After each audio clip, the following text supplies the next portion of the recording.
Pash se këto portalet që mburren se informohen direkt nga SPAK-u më kanë përmendur emrin për komunikime me Erion Veliajin. Nëse provat e reja të SPAK-ut janë për folja ime si mik e Erion Veliajit dhe mbështetës i tij, nuk ka nevojë për hetime se unë jam mbështetës publik i tij. Çfarë nevoje ka të përgjosh Erion Veliajin se çfarë flet me gruan për mua për të kuptuar që unë jam mbështetës i Veliajit? Madje kur unë kam bërë shkrimin e parë kritik për SPAK-u në këtë çështje, jam nisur pikërisht nga një rrethane tillë pasi prokurori Olzdado kishte përfolur emrin tim korridoreve të SPAK-ut pse unë mbroja Veliajin dhe ai shtoi dhe 2 akuza të tjera në komunikatën për shtyp se akuza akoma nuk ka.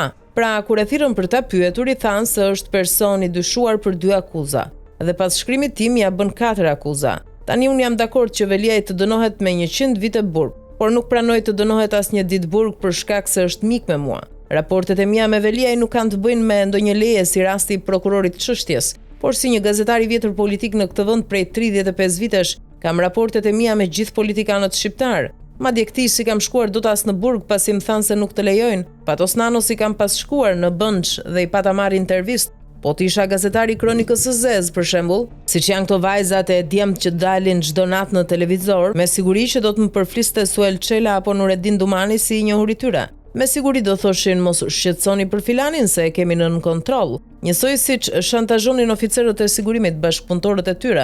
Po të isha gazetari i showbizit, me siguri që do të më zini në gojë emrin këto miset, por se kam atë fat. Me që jam një nga gazetarët më të njohur politik në Shqipëri, normal që do të ma zën emri në gojë në biseda me familjar Erion Veliaj dhe do komentojnë shkrimet e mia. Po ashtu më zën në gojë dhe Sali Berisha duke më sharë me bashkëpunëtorët e vet. Vetëm mos më thoni që kam nevojë për këshilla nga Erion Veliaj, Sali Berisha, Edi Rama apo Ilir Meta kur shkruaj. E kundërta mund të jetë e vërtet. Nëse këto përfoljet që bëjnë politikanët për gazetarët janë prova të SPAK-ut për të mbajtur në burg Erion Veliajin, atëherë është problemi standardeve të SPAK-ut dhe instinkteve të pafrenuara të tyre për hakmarrje personale dhe jo çështje drejtësisë. Nëse këto janë provat e reja të SPAK-ut për Veliajin janë shumë të vjetra. Unë e kam mbështetur Erion Veliajin qysh më 2003 kur ka dalë në rrugë 22 vjet më parë. S'kan pse përdorin vetëm këto provat e fundit. Përfytyro gazetarët e Berishës që i shkonin në shtëpi për intervistë kur ishte në arrest shtëpie, apo që shëtiste studio më studio për fshim mallkimet maj penxherës,